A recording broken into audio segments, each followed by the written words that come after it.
नमस्कार दोस्तों, स्वागत है आप सभी का हिंदी स्टडी में। आशा करती हूँ आप सभी स्वस्थ होंगे और अच्छे से तैयारी कर रहे होंगे। ये जो हम आधुनिक काल के PYQ देखेंगे उसी क्रम में अपने आगे के देखेंगे क्वेश्चन। ठीक है। और एक मतलब आप पूछ रहे थे कि जैसे PGT का मतलब एग्ज़ाम हुआ था उसमें कितनी मेरिट गई थी। तो TGT PGT में ये होता है, TGT PGT में नहीं, किसी भी एग्ज़ाम में होता, अगर पेपर सरल है तो मतलब मेरिट ज़्यादा जाएगी और पेपर कठिन है तो कम जाएगी। ठीक है। इस बार जो मेरिट गई थी PGT की 98 पे गई थी हिंदी की और 78 पे गई थी TGT की। अगर तो ये तो सरल और कठिन था, तो ये पेपर के ऊपर डिपेंड करता है कि अगर हमारा एग्ज़ाम पेपर सरल है तो मतलब उस जाएगी मतलब मेरिट ज़्यादा है। पहले तो मतलब 122 125 तक एग्ज़ाम में मतलब क्वेश्चन होते थे, तब उसके बाद मतलब सिलेक्शन होने का नंबर आता था। ठीक है। और इस बार 98 जिनके थे और मतलब इंटरव्यू में मतलब 48 मतलब 45 47 तक भी जिनके थे ना, वो मतलब सिलेक्शन था उनका। ठीक है। अब ऐसे ही अपना ये तो मतलब एक वो है, मतलब एक आइडिया है कि इस तरह से मतलब होता है। बाकी अपना ये देखो, जो अपना तुम एक तैयारी कर रहे हो ना, तो उसमें ये एक टारगेट बना के रखो कि मतलब जो जो मतलब टॉपिक भाई, मेरा कहने का मतलब ये है कि मैं जो समझाना चाह रही हूँ तुम्हें कि मतलब जो टॉपिक भाई क्वेश्चन बनते हैं, कैसे बनते हैं, कहाँ से बनते हैं, किन क्वेश्चनों से हम सिलेक्शन ले सकते हैं, वो क्वेश्चनों को पहले करो। और जिन क्वेश्चनों को जो कभी कभी पूछे जाते हैं, क्योंकि मेरिट उनसे नहीं, मतलब 98 क्वेश्चन जिन बच्चों ने लिए ना, अब भी उसमें कठिनता और सरलता वाला क्या हिसाब था, जो सरल क्वेश्चनों को ही बचा के ले गए वही सिलेक्शन ले गए। ऐसा नहीं था कि मतलब जिनकी कठिन अच्छे हुए वही मतलब को सिलेक्शन हुआ है उनका, ऐसा नहीं है। कठिन तो 2-4 क्वेश्चन भी जिनके सही हो गए ना, तो वो अपना सिलेक्शन ले गए, लेकिन सरल क्वेश्चन जिन्होंने पूरे बचाए हैं, मतलब एक भी क्वेश्चन खराब नहीं करा, वो सिलेक्शन उन्होंने लिया। तो इसलिए हमेशा सिलेक्शन होता सरल क्वेश्चनों से ही है। सरल क्वेश्चनों को हमेशा अच्छे से बचाना है, बार बार रिवाइज करना। जो क्वेश्चन तुम्हें पता ना कि रामचरितमानस तुलसीदास जी ने लिखी, तो उसको भी 2-4 बार पढ़ना है। जब ऑप्शन आ जाते हैं और एग्जाम में जाके तो बहुत ज़्यादा कन्फ्यूजन होता है अगर रिवीजन नहीं है तो। ठीक है। क्योंकि माइंड जल्दी से एकदम मतलब काम नहीं करता, होपलेस भी हो जाते हैं। और एग्जाम है, सबसे बड़ी बात है कि एग्जाम में अपने आप को थोड़ा मेंटेन कर करना और रिलैक्स कर रखना। इसलिए पहले से जितने तुम क्वेश्चन करे हुए होंगे ना, तो मतलब एक प्रैक्टिस बनती चली जाएगी कि ये क्वेश्चन ये बार बार मतलब क्वेश्चन लगाओ जाओगे ना, तो एक प्रैक्टिस बन जाती है। जो क्वेश्चन कम करते हैं ना, उनके साथ ये समस्या ज़्यादा आती है। ठीक है। स्टार्ट करते हैं अपनी क्लास। आज के लिए इतने लेक्चर काफ़ी हैं। ठीक है। बाकी आगे बताऊँगी जैसे जैसे अपना आपको कराते होंगे। और आप मेरे चैनल पर पहली बार आए हैं तो चैनल को सब्सक्राइब कर लेना, बेल आइकन को क्लिक कर लेना, जिससे आने वाली वीडियो का नोटिफिकेशन आपको मिल सके। जो मैं क्वेश्चन करा रही हूँ कम्युनिटी बॉक्स में डाल रही हूँ अपने क्वेश्चन, तो उनको अच्छे से देख लेना। वो सब लास्ट ईयर आए हुए क्वेश्चन है, किसी न किसी एग्जाम में आए हुए क्वेश्चन है। क्वेश्चन बहुत अच्छे हैं। 8 से 10 क्वेश्चन डेली कोशिश कर रही हूँ कि मैं उसमें डालूँ। ठीक है। बाकी 30-35 क्वेश्चन अपने ऐसे डाल देती हूँ। जैसे जैसे मुझे टाइम मिलता है, कोशिश पूरी कर रही हूँ कि आपको जितनी हेल्प मतलब मैं कर सकती हूँ उतना करूँ। ठीक है। स्टार्ट करते हैं अपनी क्लास। आज का पहला क्वेश्चन है, घोर अहमनिष्ठ प्रगतिवाद मतलब व्यक्तिवाद किस काव्य धारा की प्रवृत्ति है।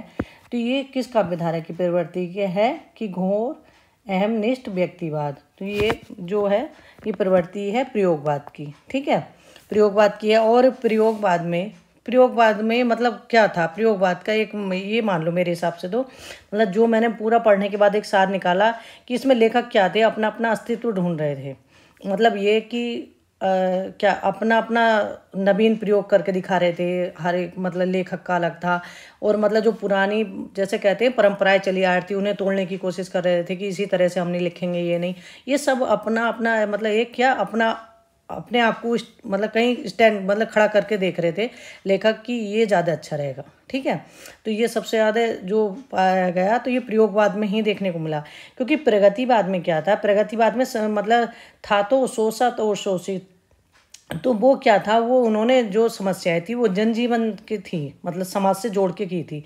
ठीक है। और इसमें व्यक्तिवाद ज़्यादा देखने को मिलता है प्रयोगवाद में। ठीक है। अगर पूछे अतिशय सपाट बयानी किसकी विशेषता थी, ये क्वेश्चन बहुत बार एग्जाम में आया, तो अतिशय सपाट बयानी जो विशेषता थी ये प्रगतिवाद की विशेषता थी। और इसमें क्या था प्रयोगवाद में जैसे ये आपने एक तो देख लिया, एक जैसे था नवीन उपमानों का प्रयोग भी इन्होंने किए हैं। और क्या है, बौद्धिकता की अतिशयता, मतलब 2-4 ऐसी चीज़ें हैं जो बार बार एग्जाम में पूछी जाती। तो अगर मान आप समझ जाओगे ना प्रयोगवाद में क्या करना चाहा कभी नहीं। तो यही मतलब उसने अपने आप को एक अस्तित्व में खड़ा करके देखना चाहा, ठीक है, ये इसमें था। आगे देखते हैं। सूची फर्स्ट को समूह मिलान सूची सेकंड से कीजिए। तो एक तरफ सूची फर्स्ट है, एक तरफ सूची सेकंड है, मिलान करना है। तो इत्यालम किसकी रचना है? तो इत्यालम रचना है इसमें अज्ञे की, ठीक है, इत्यालम है अज्ञे की रचना। ठंडा लोहा रचना है धर्मवीर भारती। गीत फरोश भवानी प्रसाद मिश्र की रचना है। संशय की एक रात नरेश मेहता की रचना है। और संशय की एक रात जो रचना है इसमें मतलब राम के जो युद्ध, राम रावण युद्ध होने वाला था उससे एक रात पहले का वर्णन दिया गया है इसमें। तो ये इसमें संशय की रात में पूछ लेते हैं कि किसका वो दे रखा, तो वो है राम के, ठीक है। तो इसमें ऑप्शन हमारा कौन सा सही होगा? इसमें ऑप्शन हमारा डी सही होगा। आगे देखते हैं। अंधेरे में कविता किसने लिखी? तो अंधेरे में कविता किसने लिखी? तो ये अंधेरे में कविता जो लिखी गई है इसमें ऑप्शन हमारा ए सही होगा, मुक्तिबोध द्वारा लिखी गई है। और अंधेरे में जो कविता थी ये पहले किस नाम से थी अगर पूछिए तो ये पहले कविता थी आशंका के दीप अंधेरे में नाम से, ठीक है। और जैसे मतलब इस कविता की रचना पूछे मतलब किस में की है मुक्तिबोध ने, तो ये रचना एक फैंटेसी में की गई है मुक्तिबोध की रचना जो है, ठीक है। और गहन अनुभूति और तीव्र इंद्रिय बोध का कवि किसे कहा जाता है? मुक्तिबोध को कहा जाता है। नागार्जुन की एक रचना है भस्मांकुर, जो नागार्जुन की रचना है भस्मांकुर। तो ये भस्मांकुर रचना जो है नागार्जुन की, तो ये बरवे छंद में है। किस छंद में है? बरवे छंद में है। और इनकी ये पूछी जाती है कि ये किस छंद में है जो इनकी रचना है, ठीक है। और इनके नागार्जुन को एक इनकी रचना थी मैथिली में पत्रहीन नग्न गाछ, ठीक है। तो उसके लिए ने साहित्य अकादमी पुरस्कार मिला था। और नागार्जुन का बचपन का नाम क्या था? ढक्कन। क्या था? ढक्कन, नागार्जुन के बचपन का नाम।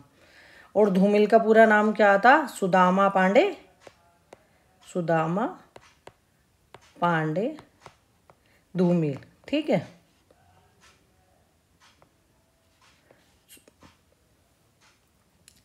और इनकी रचनाएं, धूमिल की रचनाएं कौन सी? संसद से सड़क तक, कल सुनना मुझे, सुदामा पांडे का प्रजातंत्र, ये सारी रचनाएं इनकी एग्जाम में पूछी जाती हैं। त्रिलोचन ये प्रगतिवादी कवि हैं जो हैं, ठीक है। अगर ये पूछा जाए तो त्रिलोचन किस लिए प्रसिद्ध है? त्रिलोचन सानेट के लिए प्रसिद्ध है। और सानेट क्या है? ये अंग्रेजी का एक छंद है सानेट जो है, ठीक है, उसके लिए प्रसिद्ध है। अब त्रिलोचन का मूल नाम क्या था? वासुदेव था। और त्रिलोचन की रचनाएं कौन कौन सी हैं? ताप के ताए हुए दिन, मैं उस जनपद का कवि हूँ, ठीक है। और अवध का किसान कवि किसे कहा जाता है? वो भी त्रिलोचन को कहा जाता है। आगे देखते हैं। क्वानो नदी, क्वानो नदी जो है काव्य संग्रह के रचनाकार हैं। तो क्वानो नदी काव्य संग्रह के रचनाकार कौन है? ये है सर्वेश दयाल सक्सेना की रचना है। ऑप्शन डी सही होगा इसमें। और इनकी रचनाएं और भी हैं जो पूछी जाती हैं एग्जाम में। काठ की घंटियाँ, बांस का पुल, खूंटियों पे टंगे लोग, सब किसकी रचनाएं हैं? सर्वेश दयाल सक्सेना की रचना है। दुष्यंत कुमार ये गजल सम्राट हैं। गजल सम्राट कौन से हैं? दुष्यंत कुमार के लिए कहा जाता है गजल सम्राट। और दुष्यंत कुमार की एक रचना है साय में धूप। और ये किस नाम से लिखते थे दुष्यंत कुमार? मतलब परदेसी या अनुरागी, मतलब दो नामों से ये कविताएं लिखते थे दुष्यंत कुमार। आगे देखते हैं। प्रयोगवादी कवियों की रचनाएं किस सप्तक में हैं? तो प्रयोगवादी कवियों की रचनाएं किस सप्तक में हैं? तो ये ताड़ सप्तक में है प्रयोगवादी कवियों की रचनाएं। राष्ट्रीय गीत में भला कौन वह भाग्य विधाता है, फटा सुतन्ना पहने जिसका गुण हर चन्ना गाता है। तो अभी देखो इतनी बड़ी पंक्ति है, नहीं याद हो रही, तो राष्ट्रीय गीत कौन बनाता है? नहीं समझ में आ रही, चलो इतनी भी तो इतना याद कर लो, फटा सुतन्ना। तो फटा सुतन्ना कौन पहनते थे? रघुवीर साय। तो ऑप्शन हमारा ए सही होगा। पंक्तियां हमेशा ऐसे ही याद होती हैं, उल्टी सीधे मतलब मिला के अच्छे से याद करोगे तो वो जल्दी याद नहीं होगी। अगर तुमने कोई जैसे देख लिया फटा सुतन्ना कौन पहनते हैं? रघुवीर साय, इस तरह से ये चीज़ें याद करोगे तो ये जल्दी से याद होती हैं, ठीक है। नागार्जुन की एक पंक्ति पूछी जाती है, कई दिनों तक चुल्ला रोया चक्की रही उदास, कई दिनों तक कानी कुतिया सोई उसके पास। ये किसकी पंक्तियाँ हैं? नागार्जुन की हैं। और केदारनाथ सिंह की एक पंक्ति पूछी जाती है, मैंने जब भी सोचा मुझे रामचंद्र शुक्ल की मूछें याद आई। तो ये किसकी पंक्ति है? केदारनाथ सिंह की। और दिनकर की पंक्तियाँ हैं, स्वानों को मिलता दूध भात भूखे बच्चे अकुलाते हैं। तो ये किसकी पंक्तियाँ हैं? दिनकर की। आगे देखते हैं। सूची फर्स्ट को मतलब सूची सेकंड से सुमेलित करना है, तो एक सूची फर्स्ट और सेकंड है, तो इसमें बताना है कि मतलब कौन सा हमारा किसकी रचना है। एक तरफ रचना दे रखी है, तो इसमें ऑप्शन वैसे हमारा बी सही होगा। तो अरियो करुणा प्रभाव में, तो ये रचना किसकी है, तो ये है अज्ञे की है। और धूप के धान ये गिरजा कुमार माथुर की रचना है। खुशबू के शिलालेख ये भवानी प्रसाद मिश्र की रचना है। चांद का मुंह टेढ़ा मुक्तिबोध की रचना है। अब ये जैसे खुशबू के शिलालेख किसकी रचना है, भवानी प्रसाद मिश्र की। अलग अलग में भी ये क्वेश्चन आ सकते हैं, इसमें मिलाने के लिए आए, तो ये जो रचनाएं मिलान करने के लिए आती हैं उन्हें भी अच्छे से देखना है। ठीक है, आगे देखते हैं। संवेदात्मक ज्ञान और ज्ञानात्मक संवेदन सूत्र के प्रयोक्ता हैं। तो संवेदात्मक ज्ञान और ज्ञानात्मक संवेदन सूत्र के प्रयोक्ता कौन है, तो ये है गजानन माधव मुक्तिबोध। ठीक है, और विजयदेव साई की रचना कौन सी है, मछलीगढ़ है। और रमेश कुंतल मेघ की रचना कौन सी है, इनकी रचना है रमेश कुंतल मेघ की तुलसी आधुनिक वातायन से, जो एग्जाम में पूछी जाती है। और मनोहर श्याम जोशी की रचना कौन सी है, कुरु कुरु सुहा, कसाब, टाटा प्रोफेसर, ये सब किसकी रचना है, मनोहर श्याम जोशी की रचना है। रूपावरा किसकी रचना है, तो रूपावरा किसकी रचना है, तो ये रचना है अज्ञे की, रूपावरा। अज्ञे का बचपन का नाम क्या था, अज्ञे का बचपन का नाम सच्चा था। क्या था अज्ञे के बचपन का नाम, सच्चा। और अज्ञे नाम अज्ञे को किसने दिया था, तो ये अज्ञे नाम जो अज्ञे को मिला था ये प्रेमचंद और जैनेन्द्र की देन है। और पूछा जाए निजता की सुरक्षा के कवि कौन है, तो निजता की सुरक्षा के कवि अज्ञे हैं। और कुट्टी चातन नाम से कौन लिखते थे, कुट्टी चातन नाम से लिखते थे ये अज्ञे। अगर पूछा जाए कुट्टी चातन नाम से कौन लिखते थे, तो अज्ञे लिखते थे। आगे देखते हैं। अंधा युग के लेखक हैं। अंधा युग किसकी रचना है, अंधा युग ये धर्मवीर भारती की रचना है, अंधा युग जो है। और ये कब की रचना है, ये 1954 की रचना है। और इसमें जो वर्णन दिया गया है वो महाभारत के 18वें दिन की मतलब घटना का वर्णन इसमें दिया गया है।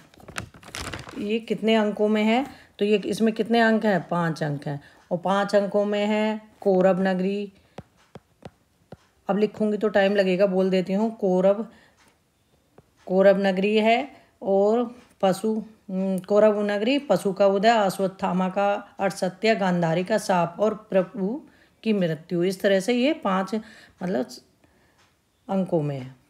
आगे देखते हैं। निम्नलिखित में कौन गिरजा कुमार माथुर की कृति नहीं है, तो गिरजा कुमार माथुर की रचना कौन सी नहीं है, तो गिरजा कुमार माथुर की रचना ऑप्शन इसमें धूप के धान। धूप के धान किसकी रचना है, सॉरी दोस्तों, चांद का मुंह टेढ़ा। चांद का मुंह टेढ़ा किसकी रचना है, ये गजानन माधव मुक्तिबोध की रचना है। धूप के धान, नाश और निर्माण, पृथ्वी कल्पीय गिरजा कुमार माथुर की रचना है सभी। नरेश मेहता को ज्ञानपीठ पुरस्कार किस रचना पर प्राप्त हुआ, तो नरेश मेहता को जो ज्ञानपीठ पुरस्कार प्राप्त हुआ था किस रचना के लिए प्राप्त हुआ था, तो उनको जो मतलब किसी विशेष रचना के लिए नहीं प्राप्त हुआ था, उनको प्राप्त हुआ था संपूर्ण रचना कर्म पर। नरेश मेहता की ये रचना भी देख लेना, महाप्रस्थान, बनपाकी सुरों, संशय की एक रात किसकी रचना है, नरेश मेहता की रचना है। अब जैसे ज्ञानपीठ पुरस्कार कब से मिलना था, तो ज्ञानपीठ पुरस्कार हिंदी में सबसे पहले मिला था सुमित्रानंदन पंत को 1968 में, तो तब एक रचना के लिए मिलता था। ठीक है, 1972 में रामधारी सिंह दिनकर को उर्वशी के लिए मिला था। और 1978 में अज्ञे को कितनी नावों में कितनी बार के लिए मिला था। 1982 ईस्वी में महादेवी वर्मा को यामा के लिए मिला था। और 1982 के बाद से महादेवी वर्मा के बाद से जो मिला है मतलब ज्ञानपीठ पुरस्कार, तो वो संपूर्ण साहित्य के लिए मिलने लगा था। ठीक है, तो उसके बाद मिला था किसे, नरेश मेहता को संपूर्ण साहित्य के लिए। आगे देखते हैं।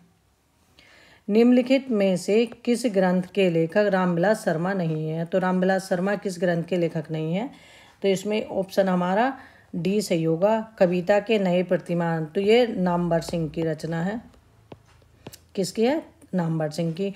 और नई कविता के प्रतिमान ये किसकी रचना है, लक्ष्मीकांत की रचना है। अच्छे से देख लेना, दोनों रचनाएं एक सी हैं तो ये कन्फ्यूजन करती हैं। भाषा और समाज, नई कविता और अस्तित्ववाद, भारत में अंग्रेजी राज और मार्क्सवाद, ये किसकी रचना है, ये रामविलास शर्मा की रचनाएं थी। निम्नलिखित में से कौन सा काव्य संग्रह अज्ञे का नहीं है? तो इसमें से कौन सा काव्य संग्रह अज्ञे का नहीं है? तो इसमें जो ऑप्शन सी है ये सही होगा। सीढ़ियों पे धूप किसकी रचना है? सीढ़ियों पे धूप ये रघुवीर साय की रचना है। और एक साय में धूप है दुष्यंत कुमार की। इन दोनों रचनाओं को एक साथ लिख के याद करना। जो रचनाएं एक सी होती हैं एक जगह लिख लेते हैं, कन्फ्यूजन एक दो बार देखोगे तो वो खत्म हो जाता है फिर, ठीक है। तो सीढ़ियों पे धूप किसकी है? रघुवीर साय। और हरी घास पर क्षण भर अरियो करुणा प्रभाव में आंगन के पारद्वारी किसकी रचना है? ये अज्ञे की रचना है सभी। तार सप्तक में कौन सा कवि सम्मिलित नहीं है? तो तार सप्तक में कौन सा कवि सम्मिलित नहीं है? तार सप्तक को अच्छे से देखना है, चारों सप्तकों को। और इसी तरह से आपको अष्टछाप के कवियों को भी देखना। मैं बार बार इसलिए रिवाइज करती हूँ इन चीज़ों को कि जिनसे क्वेश्चन आते हैं उन्हें अच्छे से देखना, ठीक है। तो इसमें तार सप्तक में कौन से कवि नहीं है? तो ये ऑप्शन हमारा डी होगा, रघुवीर साय। तो रघुवीर साय कौन से सप्तक के कवि हैं? ये दूसरे सप्तक के। कौन से सप्तक के? दूसरे सप्तक के कवि हैं। हरी घास पर क्षण भर शीर्षक काव्य संकलन के रचयिता हैं। तो हरी घास पर क्षण भर शीर्षक काव्य संकलन के रचयिता हैं तो ये हैं अज्ञेय। और ये रचना जो है इनकी हरी घास पर क्षण भर, तो इसमें इन्होंने जो मतलब एक शहरी जीवन का मतलब इसमें वर्णन किया है जो इनका काव्य संग्रह। और इनका पहला काव्य संग्रह कौन सा है? भग्नदूत है।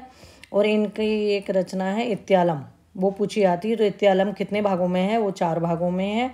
एक तो पहला भाग है उसका बंदी स्वप्न, दूसरा है ही है हारिल, और तीसरा है वंचना के दुर्ग, और चौथा मतलब भाग है उसका मिट्टी की यह, ठीक है। तो ये कितने भागों में है इत्यालम? 4 भागों में। और हाइकू के लिए कौन प्रसिद्ध हैं? जैसे सानेट के लिए त्रिलोचन प्रसिद्ध हैं, तो हाइकू के लिए जाने जाते हैं अज्ञे। और हाइकू क्या है? एक जापानी छंद है। निम्नलिखित में से किस लंबी कविता के रचयिता मुक्तिबोध हैं? तो किस लंबी कविता के रचयिता मुक्तिबोध हैं? तो ये लंबी कविता जो है मुक्तिबोध, तो मुक्तिबोध की अंधेरे में किसकी कविता है? मुक्तिबोध की कविता है। मुक्तिबोध की जो कविता है अंधेरे में, ये तो पूछ लें किस में संकलित है? तो ये चांद के मुंह टेढ़े में संकलित है। और राम की शक्ति पूजा ये किसकी? निराला की है, राम की शक्ति पूजा। और ये किस में संकलित है? राम की शक्ति पूजा निराला में संकलित है। और पेसोला की प्रतिध्वनि ये किसकी है? ये जयशंकर प्रसाद की है, पेसोला की प्रतिध्वनि, ठीक है, इस तरह से। और ये किस में संकलित है? ये संकलित है लहर में। और असाध्य बेड़ा किसकी रचना है? ये अज्ञे की रचना है। और किस में संकलित है? आंगन के पार द्वार में। किस में संकलित है? आंगन के पार द्वार में ये संकलित है। आत्मजय की कथा वस्तु निम्नलिखित में से किस पर आधारित है? तो आत्मजय की कथा वस्तु जो है निम्नलिखित में से किस पर आधारित है? तो ये कठोप उपनिषद पर आधारित है, जो मतलब आत्मजय की कथा वस्तु है। और ये एक मतलब पूछा जाए किसकी रचना है, तो जो आत्मजयी है कुमार नारायण की रचना है। और ये एक प्रबंध काव्य है। और नचिकेता मतलब ये किस पर आधारित है? नचिकेता प्रसंग पर आधारित है। और जैसे कुमार नारायण की रचनाएं और भी हैं, चक्रव्यूह है, परिवेश हम तुम है, बादशाह के बहाने, इस तरह से सारी रचनाएं इनकी पूछी जाती हैं, ठीक है। और ये कौन से सप्तक के कवि थे? कुमार नारायण तीसरे सप्तक के कवि थे। आज के लिए इतना ही। फिर जो क्वेश्चन रह गए उसी क्रम में आगे के कराऊंगी। बीच बीच में अब सोच रही थोड़ा सा व्याकरण का भी मतलब बताते चलूँगी, क्योंकि व्याकरण के बिना तो सफलता पाना मुश्किल है, ठीक है। तो व्याकरण तो साथ में लेके चलना ही पड़ेगा आपको। अगर आपको लगता है कोई टॉपिक मतलब आपको कठिन है तो पहले मतलब कमेंट करके बताना, तो मैं उसे ही पहले कराने की कोशिश करूँगी। और साथ में जैसे ये क्वेश्चन सारे जो PYQ हैं ये कराऊंगे, जो आगे के हैं वो कराऊंगी। अगर आपने ये क्वेश्चन कर लिए PYQ जो मैं आपको करा रही हूँ, क्योंकि मैं इसमें एक्सप्लेन करके इतना बताने की कोशिश कर रही हूँ कि जो क्वेश्चन आए हुए हैं या कहीं ना कहीं आ सकते हैं ना, तो वो क्वेश्चन भी आपके सही हो जाएंगे अगर इन वीडियो को लगातार आप सुनते हो। कोशिश करूँगी। अब वैसे भी इसमें एक प्लेलिस्ट बना दूँगी इसकी, जिससे आप चला के आधुनिक काल अपना आसानी से देख सको, ठीक है, इस क्रम में अपना।